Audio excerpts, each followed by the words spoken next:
이 지역에 있는 목사님들이 한 달에 한 번씩 모여서 함께 예배도 드리고 또 좋은 목사님이나 또 교수분들을 초청해서 세미나도 듣고 또 모이게 되면은 그 교회에서 이제 또 호스트하는 교회에서 점심을 준비해 주시면 점심을 먹고 한 달에 한 번씩 이렇게 시간을 갖는 그런 모임이 있습니다. 목사회라고 이렇게 말합니다. 지난번 모임에서 어떤 목사님께서 말씀을 전하시다가 당신의 목회 경험을 나누시면서 이러한 이야기를 해주셨는데 제가 잠깐 그 말씀을 먼저 나누었으면 합니다.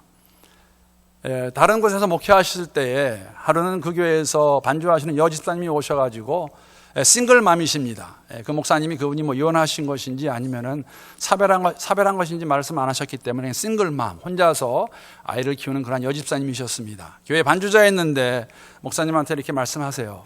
다음 주에는 우리 가족들과 함께 휴가를 하기 때문에 교회를 못 나올 것 같고 반주를 못 할 것 같습니다. 그래서 목사님이 그러면 잘 다녀오시라고 이렇게 말씀하시면서 덕담하시다가 문득 들어보니까 그 여집사님과 아이들만 가는 게 아니라 다른 분이 동행을 하세요. 잘 들어봤더니 그분이 뭐라고 그러냐면은 제 남자친구가 함께 와서 휴가를 갑니다. 그래서 목사님이 그렇게 물어보셨어요. 집사님, 그 여행하시면서 방은 따로 쓰시는 거죠? 그랬더니 여집사님이 제가 드리는 질문은 무엇이라고 말씀하셨을까? 제가 2초 드리겠습니다. 한번 마음속으로 생각해 보세요. 제가 대답을 하면 뭔지 알겠죠? 그렇죠?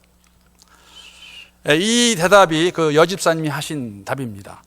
목사님, 왜 제 개인 사생활에 간섭하시라고 그러세요? 여러분도 그런 말씀, 그런 생각이 들었는지도 모르겠어요. 이 이야기를 나눈 다음에 목사님이 마지막에 저희들에게 주신 말씀입니다. 목사님들은 어떻게 하시겠어요? 그래서 들었는데 여러분, 이런 질문을 한 제가 어리석은 목사인가요? 그 여집사의 말과 같이 이런 사생활은 거론하지 않아야 목회를 잘할 수 있는 것인가요? 라고 저희들에게 물어보셨습니다. 여러분, 아직까지 결혼하지 않은 상태에서 아무래도 싱글맘이라 그래도 다른 남자와 한 방을 쓰는 것 어떻게 받아들이시겠습니까? 여러분이 생각할 때도 이것은 지극히 사적인 것이기 때문에 무슨 목사가 그런 것까지 물어보냐라고 말씀하시겠습니까? 우리가 원만한 목회를 위해서 이러한 것은 말하지 않는 것이 목회자의 처세술일까? 모임이 끝난 다음에 어떤 목사님이 그렇게 하시더라고요. 그 말씀하신 목사님에게, 목사님 대단하세요, 그렇게 말씀을 하셨습니다. 여러분, 분명한 것은 우리가 오늘 본문을 보게 되면은 바울은 이런 문제를 그렇게 모른 척하지 않았습니다. 이 문제를 거론하고 있는 것을 저희들이 알 수가 있습니다. 모른 척하는 정도가 아니라 파당하는 것을 책망했던 것 같이 음행에 대해서 분명하게 말을 합니다. 아니라 그렇게 놔두면 안 된다고 말하고 있습니다. 물론 이 문제는 여러분 새로운 문제는 아닙니다. 오늘 본문 9절의 말씀을 보게 되면은 지난번에도 말씀을 드렸지만은 고린도전서 전에 쓴 편지가 있었습니다. 물론 그 편지가 저희들에게 전해 내려오지 않기 때문에 내용을 다 할 수 없지만 분명히 그 편지에서 다뤘던 내용이 있었습니다. 그 내용은 무엇이냐면은 오늘 본문의 9절의 말씀과 같이 음행하는 자와 사귀지 말라입니다. 음행하는 자와 교제하지 말라고 말을 했습니다. 아마도 고린도 교회에 있는 성도들의 삶은 아니면 고린도에 있는 사람들에게는 이 음행의 문제가 아마도 상당히 심각한 문제였을 것입니다. 왜 그러냐면은 이 당시에 고린도라는 그 단어 자체에 어떤 의미가 있었냐면은 도덕적이 못한 사람을 묘사할 때 이 단어를 사용했기 때문입니다. 고린도인들은 정말 성적으로 타락한 사람들이었습니다. 그 안에 여신을 섬기는 신당도 많았고 남창도 있었고 정말 더러운 것이었습니다. 그래서 거기서 만약에 사람들이 저 사람은 고린도인처럼 산다라는 말을 하게 되면은 그 의미는 성적으로 매우 문란하다. 말 그 자체가, 그 의미가 고린도라는 말 안에 들어가 있다는 것이죠. 그 고린도에 있는 사람들이 예수를 믿고 나서도 이들의 삶이 변하지 않습니다. 심지어는 오늘 본문에 있는 말씀과 같이 이방인도 하지 않는, 생각하지 못할 음행을 하고 있는 것이죠. 무엇입니까? 계모와 음행을 하고 있다는 것입니다.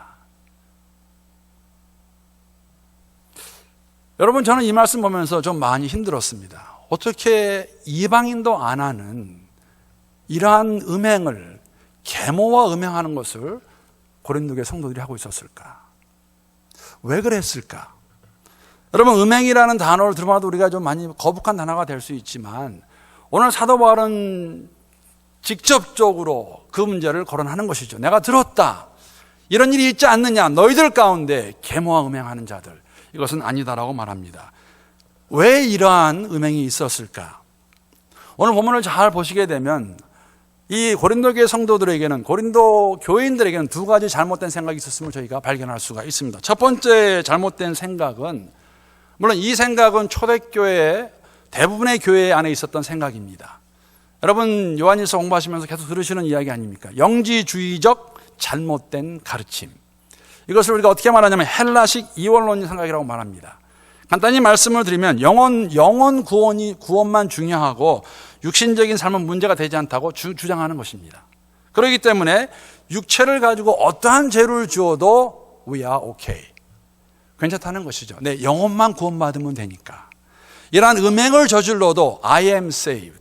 I am okay. 내 영혼이 구원받았다. 그러한 생각이 그들 가운데 있었기 때문에 계모와 음행을 하여도 이것이 문제가 되지 않는 것이에요. 지금 잘못된 생각입니다. 우리는 온 전체가 구원받는 것이죠. 예수님이 성육신으로 이 땅에 오셨습니다. 부활의 몸을 입으셨다는 것이죠. 두 번째 문제는 어떤 생각이 있었냐면 이러한 음행이 성함에도 불구하고 고린도 교인들은 이것을 문제 삼지 않고 있었다는 것입니다. 사도 바울은 이것을 영적 교만이라고 표현합니다. 즉 죄를 죄로 여기지 않는 것, 않을 뿐 아니라 그러한 것들을 방관하는 것, 말도 하지 않는 것, 이것은 영적 교만이라고 사도 바울은 고린도 교회 성도들에게 말하고 있습니다. 2절 말씀 보게 되면 그러한 내용이 잘 나옵니다. 그리하고도 계모와 음행하고도 너희가 오히려 교만하여져서 어찌하여 통한이 여기지 아니하고 이것을 아프게 여기고 마음 아파하지 아니하고 그 일 행한 자를 너희 중에서 쫓아내지 아니하였느냐라고 말합니다. 계모와 음행한 자가 그들 가운데 있다면, 그것을 다 알고 있다면 그것을 마음 아파하고 슬퍼하고 그런 짓 한 사람을 책망하고 필요하면은 쫓아내야 됩니다. 말을 듣지 않으면은. 그런데 그것을 모르는 척 방관하고 아무 일이 없는 것 하고 있는 것은 아니라고 사도 바울은 그들에게 말하고 있습니다. 이것은 교만입니다. 영적 교만. 어떤 목사님이 자만을 이렇게 정의를 내리셨어요. 자만은 스스로의 자정 능력을 지나치게 믿고 말씀을 떠나 조심하지 않는 영적인 교만입니다. 말씀도 아니에요. 그냥 내가 알고 있는 것, 내 능력을 의지하는 것, 이것이 자만이고 교만이라고 말했습니다. 여러분, 고린도 교회가 파당한 이유는 영적 자만이었어요. 내가 더 낫다, 내가 더 영적이다, 내가 섬기는, 내가 쫓는 바울이 아볼로보다 더 낫다. 바울은 교회를 세운 사람이 아니냐. 이러한 자만심으로, 교만으로 교회가 파당이 되었고, 그러한 것을 가지고 오늘 교회 안에서 있을 수 없는 일입니다. 이방인들도 하지 아니하는 계모와 음행하는 일이 있었다는 것입니다. 말이 안 되는 행동이죠. 있을 수 없는 생각입니다. 어쩌면 이러한 마음이, 내가 맞다고 생각하는 마음, 이러한 마음이 바로 모든 부패의 시작이 아닌가.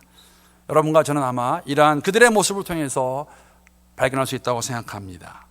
여러분, 사도 바울이 지난주에도 말씀을 드렸습니다. 그런 이야기를. 파당하는 게 교회의 문제라면 그것을 들춰내서 그것을 문제로 삼고 이야기를 해야 되는 것이죠. 지금 음행을 하고 있는데, 계모랑 음행을 하고 있는데 이것이 거론이 되지 않는 것이에요. 그럼 왜 그렇게 되었고 사도 바울은 이것을 왜 다시 이야기해야 됐을까?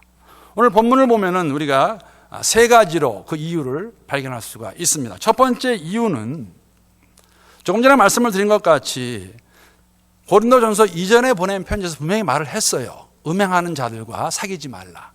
그런데 이 말을 받은 고린도 교인들이 오해한 것 같습니다. 무슨 말이냐면은 음행하는 자들과 사귀지 말라는 것을 교회 밖에 있는 사람들 의미하는 것을 알았던 것 같습니다. 그 이야기를 다루고 있는 것이 오늘 본문 9절부터 12절까지의 내용인데 제가 10절 말씀을 한번 읽어보겠습니다. 세 번역으로 읽습니다. 그 말은, 음행하는 자들과 사귀지 말라는 그 말은 이 세상에서 음행하는 사람들이나 탐욕을 부리는 사람들이나 약탈하는 사람들이나 우상을 숭배하는 사람들과 전혀 사귀지 말라는 뜻이 아닙니다. 세상을 말하는 것이 아니라 그러려면 여러분은 이 세상 밖으로 나가야 할 것입니다. 여러분, 세상에 살면서 하는 그런 걸 말하는 것이 아니라 제가 지난번에 말씀드렸던 음행하는 자들과 사귀지 말라는 것은 교회 안에서 그런 일을 하는 사람들과 사귀지 말라는 것이죠. 그 내용이 11절 내용입니다. 11절 내용 제가 다시 한번 세 번역을 읽어보겠습니다. 그러나 이번에 쓰는 이 편지에서 내가 여러분에게 사귀지 말라고 쓰는 것은 또 다시 쓰는데 의미는 뭐냐면은 신도라고 하는 어떤 사람, 형제라고 하는 어떤 사람, 자매라고 하는 어떤 사람이 음행하는 사람이거나 탐욕을 부리는 사람이거나 우상을 숭배하는 사람이거나 사람을 중상하는 사람이거나 술 취하는 사람이거나 약탈하는 사람이면 그런 사람과는 함께 먹지도 말라는 뜻입니다. 음행은 여러분, 오늘 본문 통해서 알 수 있는 것은 뭐냐면 이 11절 말씀 통해서 알 수 있는 건 뭐냐면 한 부분밖에 안 돼요. 지금 교회 안에 예수를 믿는다고 하는데 그 안에는 음행하고 탐욕 부리고 우상 숭배하고 사람들 중상하고 술 취하고 약탈하는 사람들이 있다는 것이죠. 그럼 그런 사람들과 함께 먹지 말라는 것이에요. 엄청난 경고입니다, 여러분. 너희가 예수를 안다고 고백하느냐? 그런데 왜 너희들 안에 이러한 모습이 있느냐? 이것은 아니다. 그 중에 대표로 보여주는 것이 뭐냐면은 어떻게 계모와 음행할 수 있느냐? 하지 말라라는 것입니다. 그래서 그 말을 썼는데 문제가 안 되는 거예요. 이해를 못했기 때문에 다시 쓰는 것이죠. 문제이니까. 여러분, 문제를 해결하려면 문제를 문제로 보셔야 돼요. 음행은 음행입니다. 탐욕은 죄입니다. 우상숭배는 예수님의 사랑하는 것은 그것도 죄입니다. 중상모략하는 거 죄입니다. 가십하는 거 죄입니다. 하지 말라고 말합니다. 그래서 이 문제를 거론하고 있는 것이죠. 두 번째 이유는 3절에서 우리가 볼 수 있습니다. 3절 보게 되면은 내가 실로 몸으로는 떠나 있으나 영으로는 함께 있어서 거기 있는 것 같이 이런 일 행한 자를 이미 판단하였노라. 여러분 이제 아실 거예요. 지금 사도 바울이 어디에 있습니까? 그 몸이 어디에 있습니까? 에베소에 있습니다. 그렇죠? 그러나 내 영은 너희와 함께 있다. 고린도에 함께 있다. 내가 다 들었는데 이것은 아니라는 것이죠. 이러한 사도 바울의 마음은 목회자의 심정, 즉 지난주에 말씀을 드렸어요. 아비의 심정입니다. 내가 몸은 떨어져 있지만 너희들 가운데 이런 일이 있다고 그러는데 그것은 아니지 않느냐. 이걸 그대로 놔두면 파당도 그렇고 음행하는 것도 그렇고 여기에 나와 있는 탐욕도 그렇고 우상숭배도 그렇고 중상하는 것도 그렇고 술 취하는 것도 그렇고 다 이런 것들이 교회를 어지럽힐 것이기 때문에 그것을 몸은 떨어져 있지만 그들을 생각하고 기도하는 마음으로 말하는 것입니다. 들어라. 아니다. 이런 거 하지 말라는 것이죠. 여러분, 이러한 아비의 심정은 그걸 들춰내가지고 창피함 주고 수치스럽게 하려고 하는 것이 아닙니다. 이러한 것의 목적은 뭐냐면 그들이 회개하고 돌아올 수 있기를 바라는 마음이에요. 아닌 것은 아니라고 누가 말해줘야 될 거 아니에요. 그들이 깨닫지 못한다면. 주 예수의 날에 구원을 받게 하기 위해서 이것을 쓰고 있는 것을 저희들이 알고 있습니다. 여러분, 잘못된 것을 회개하지 않고 그대로 놔두면, 음행하는 것을 그대로 놔두면 육신뿐만 아니라 영까지도 망가짐을 당해서 마지막 날에 어떻게 될 것인가, 그것을 방지하기 위해서 사도 바울은 아비의 심정으로 지금 그들에게 이것을 말하고 있는 것입니다. 여러분, 이러한 과정 쉽지 않습니다. 조금 전에 말씀을 드린 것 같이 왜 여집사에게 그런 질문을 해가지고 교회를 어지럽게 하느냐. 여러분, 음행할 수 있는데 그렇게 넘어갈 수 있겠습니까? 목사가 알았는데. 여러분, 지금 고린도 교회에서 계모랑 음행한다고 그러는데 그것을 모른 척할 수 있겠어요? 아닙니다. 모른 척하고 피해간다면 그것은 영적 교만이겠죠. 왜? 괜찮아. 그냥 놔두면 시간이 되면 다 해결이 될 거야. 다 들춰내는 것이 아니라 다 알고 있는 사건인데, 음행의 사건인데 그것을 우리가 모른 척하면 우리는 교만한 자들입니다. 하나님 말씀이 우리의 삶의 중심이 안 되는 것이죠. 지금까지 그렇게 해오지 않았는데 왜 그것을 들춰내느냐. 다 알고 있는데 교회에서. 하나님 말씀에 귀를 기울이지 않는 마음은 교만한 마음입니다. 왜? 내 마음이 더 맞기 때문에, 내 마음을 듣고 있기 때문에. 세 번째 이유는 7절에서 우리가 볼 수 있습니다. 7절 말씀 제가 읽어보겠습니다. 너희는 누룩 없는 자인데 새 덩어리가 되기 위하여 묵은 누룩을 내버리라. 우리의 유월절 양 곧 그리스도께서 희생되셨느니라. 세 번째 이유는 왜 음행을 거론해야 되냐면은, 왜 이런 것이 있어서 안 되는 이유는, 여러분, 예수 공동체, 교회는 무교병 공동체예요. 무교병이라는 의미는 순결해야 될 공동체라는 것입니다. 여러분, 누룩이 뭔지 다 아시죠? 저도 지금은 압니다. 옛날엔 잘 몰랐는데. 누룩은 빵이나 떡을 만들 때 쓰는 효모, 이스트라고 말합니다. 무교병은 이 이스트가, 이 누룩이 들어가지 않은 것을 말하고 있는 것이죠. 언제 이스라엘 백성이 무교병을 먹습니까? 출애굽할 때에. 두 가지 의미가 있습니다. 하나는 무엇이냐면은 어쩌면 시간이 없어요. 지금 그 모든 장자를 죽이는 그 일이 있을 텐데 그들이 떠나야 되는데 누룩을 넣어서 빵을 부풀려 가지고 밀가루를 부풀려 가지고 빵을 만들 시간이 없는 것이 있고, 더 중요한 것은 이스라엘 백성들은 이집트 사람과 다르게 구별되어 순결하게 될, 누룩이 들어가지 않은 그러한 민족이라는 것을 보여주는 의미가 있다는 것이죠. 지금 사도 바울이 그런 겁니다. 너희들은, 고린도 교회 성도들 들으시길 바랍니다. 당신들은 무교병 공동체입니다. 누룩이 들어가지 않은 순결한 공동체라는 것이죠. 그런데 왜 이 공동체 안에 음액이라는 묵은 누룩이 판을 치는 겁니까? 그냥 놔두면은 교회에 영향을 줄 것입니다. 고린도 교회 성도들은 누룩 없는 자들입니다. 오늘 본문 말씀 보게 되면은 무교병을 어떻게 표시하냐면은 순전함과 진실함으로 표현하고 있습니다. 깨끗함이죠. 순결함이죠. 순결한 공동체, 이 순결한 공동체를 해하는, 무너뜨리는 것, 그것을 오늘 본문에 보게 되면 묵은 누룩이나 악하고 악에 찬 누룩을 내버리라고 말하면서 그러한 결단을 내리라고, 필요하면 그러한 사람들을 교회에서 쫓아버리라고 말합니다. 어려운 이야기입니다, 여러분. 치리의 이야기입니다. 그것이 분명할 때에는 그렇게 하라고 저희들에게 말하고 있습니다. 여러분, 악에 대해서는 우리가 근본적으로 아무리 작은 것이라도 그 뿌리를 찾아서 뽑아버려야 돼요.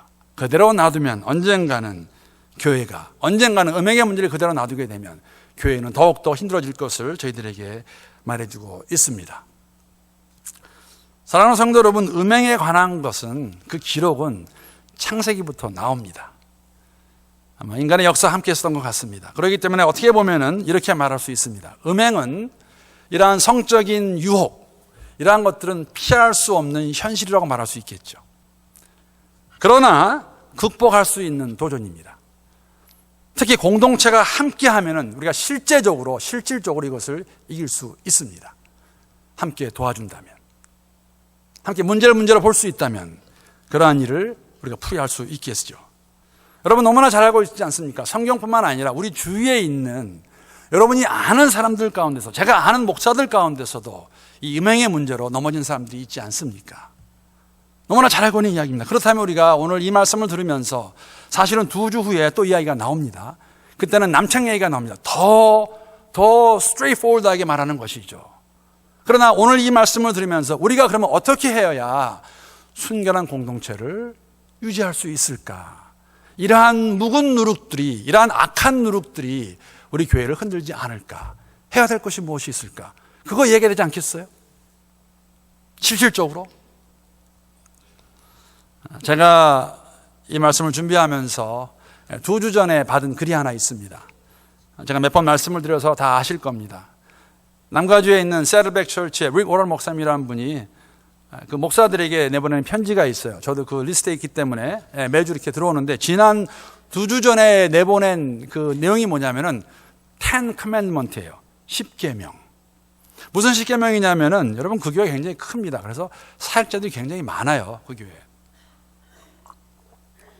제가 들으니까 한국의 어떤 대형 교회는 사역자만, 목사만 300명이에요. 그래서 제가 놀랐어요. 아마 셀백도 많을 것 같아요. 그렇죠? 그 사역자들이 도덕적 순결함을 지키기 위해서, 오늘 본문의 내용을, 본문의 단어를 쓰면 음행하지 않기 위해서 지켜야 될 10계명입니다. 그래서 제가 그것을 영어로 받았는데 한국말로 번역해서, 물론 여러분은 사역자가 아니세요. 그러나 여기에서 아마 우리가 볼 수 있는, 우리가 적용할 수 있는 것들이 있으라 생각합니다. 특히 우리 남자분들, 형제분들 잘 보시면 좋겠습니다. 올려주시죠. 1번. 밑에 영어 있으니까 영어 아시는 분 영어로 보시면 돼요. 이성과 혼자서 점심 식사를 하지 말라. 2번. 이성과 단 둘이서만 차를 타고 다니지 말라. 3번. 이성에게 의문이 생길 만한 행동, 예를 들면 밤에 키스하는 행동을 하지 말라. 4번, 이성이 혼자 있는 집을 방문하지 말라. 5번, 너무 빠른가? 영어가 못 읽으시죠? 영어를 좀 천천히 해야겠네. 5번, 이성을 자신의 사무실에서 혼자 상담하지 말며 상담을 해야 할 경우에는 그의 배우자와 함께 하라. 6번, 이성을 상담할 때 성에 관한 이야기를 자세히 하지 말고 필요하면 전문가에게 의뢰하라. 7번, 이성과 본인 결혼 문제에 관해 말하지 말라. 저기 상담하는 교육자가 내 결혼 문제 있다 그런 거 말하지 말라는 것이에요. 8번, 이성으로부터 오는 이메일, 문자, 카톡 메시지, 카드 또는 편지에 답장하는 것에 조심하라. 말씀을 드리면 카톡 메시지는 제가 집어넣은 것입니다. 우리는 카톡 메시지를 잘하니까. 영어에는 없어요, 카톡 메시지가. 그렇죠? 어떻게 답장하나 조심하라. 9번, 당신의 비서가 당신을 도와주는 조력자가 되게 하라. 엘라이예요. 그렇죠? 10번, 다른 교육자들의 안전을 위해, 인테그리티를 위해서 기도하라.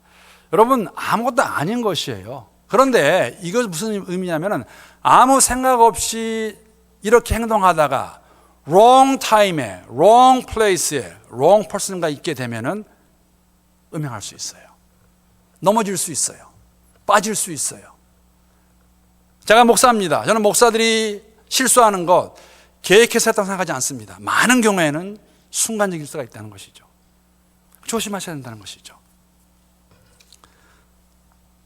특히 우리 남편들, 왜냐하면 음행 문제는 남자들이 많이 관련되는 것 같아요. 이러한 문제가 있으면 사랑하는 아내와 함께 허심탄회하게 이야기할 수 있으면 좋겠습니다. 쉬쉬하고 아닌 것 같이 하다가 제가 2주 후에는 더 쇼킹한 얘기를 드릴 거예요. 한국이 지금 어떤 상황에 있는가. 일반 신문에서 말하고 있는 것들이죠. 그것을 보게 되면 다 하는 내용이지만 참 마음이 아프죠. 이렇게밖에 될 수 없을까. 여러분 왜 그런지 아십니까? 성적 유혹으로부터 면역을 가진 사람은 아무도 없습니다. 저도 없습니다. No one is immune from sexual temptations. No one. 아무도 없어요. 조심하셔야 돼요. 예수를 믿는다면은 이런 것을 기억하고 하지 말으셔야 되는 것이죠. 요셉을 기억하면 좋겠습니다. 그런 자리에 가지 않던지, 그런 자리에 가게 되면은 도망을 가든지. 아, 나는 이길 수 있어. 아니요. 이길 수 없어요. 19은 다 넘어질 것입니다. 한 명은 있기 원하는 제 마음입니다. 누군가는 승리하겠지. 말씀을 마치면서 여러분 2가지만 기억하면 좋겠습니다. 오늘 본문 말씀을 가지고. 첫째는 무엇이냐면은 고린도 교회가 처해 있던 그 상황이 오늘의 상황보다 더 나쁘지 않았다는 것이죠. 사실은 오늘이 더 힘듭니다. 오늘이 더 우리를 유혹하는 것도 많다는 것이에요. 얼마나 썰을 합니까? 얼마나 알게 모르게 직간접적으로 우리를 넘어뜨리려고 그래요. 사단이 이용하는 방법 중에 하나 이것이라는 것입니다. 성적으로 우리를 넘어뜨리려는 것. 그러기에 우리는 이러한 것들을 기억하는 가운데 조심해야 된다. 여러분 조심하셔야 돼요. 2번째는 이러한 음행을 들춰내는 이유는 다시 한번 꼭 기억하시기 바랍니다. 그것을 들춰내어서 그들을 어렵게 하고 힘들게 하고 수치스럽게 하는 것이 아니라 회개가 목적입니다. 여러분 돌아오라는 것이죠. 아니라는 것이죠. 회개하고 돌아가면 되지 않습니까? 철저하게 회개하고. 그러기에 우리의 마음 가운데 여러분 회복의 첫걸음은 온전한 회개입니다. 잘못을 잘못으로 알고 죄를 죄로 보고 주 앞에서 내놓는 것이에요. 그리고 그에 따르는 합당한 다음 스텝을 따르면 되겠죠. 다시는 그런 죄를 짓지 않게 조심해야 되겠죠. 요셉과 같이 도망을 해야 되고 그런 장소에 가지 마시고 인터넷 하실 때 손가락 조심하시고 눈 조심하시고 이상한 잡지 보지 말고. 여러분 이러한 것들이 처음에는 아무렇지도 않은 것 같은데 하다 보면 괜찮은데 뭐 아는 사람도 없고 그러다가 언젠가는 우리가 넘어지고 말 것입니다. 이 음행을 다루고 있는 것이죠. 여러분 더 나아가서 공동체가 도와줄 수 있어요. 만약 우리 가운데 이런 어려움이 있으면 여러분 믿을 만한 형제나 자매에게 가서 그것을 얘기하십시오. 내가 이야기를 해도 남에게 퍼뜨리지 않을 사람, 나 이런 어려움이 있다, 나 도와달라. 나 여행을 많이 하는데 일하면서 이렇게 다니는 거 뭐라고 그러죠? 출장 많이 가는데 나 참 힘들다. 그럴 때마다 혼자 있는데 내 생각이 좀 이상하다. 나 가면 나한테 전화 좀 해줘라. 밤 11시 전화해봐. 내가 혼자 있는지 아니면 내가 뭘 보고 있는지 한 가지 물어봐줘. Are you okay? You're not watching that? Being alone in the room? 이거 도움이에요, 여러분. 누군가가 나를 보고 있구나. 하나님 보고 계시죠. 누군가 나를 케어하고 있구나. 여보, 나한테 전화 좀 해주세요. 밤에 혼자 있을 때 나도 나를 못 믿겠어. 나 도와주세요. 이런 것이 도움이에요. 음행이 없는 그러한 교회. 예수 공동체는 순결한 공동체입니다, 여러분. 음행을 보면서도 알면서도 아무렇지 않게 여기는 것 교만입니다. 아니라고 성경은 저희들에게 말해주고 있습니다. 6월절의 양이신 예수 그리스도의 희생과 피로 이루어진 순결한 공동체. 이 공동체를 우리가 지키기 위해서, 순결함을 지키기 위해서 여러분과 제가 함께 노력하고, 제가 좋아하는 단어 아시지 않습니까? 몸부림치면서 더욱더 주 안에서 새롭게 거듭나는 여러분과 제가 될 수 있기를 우리 주님의 이름으로 축복합니다.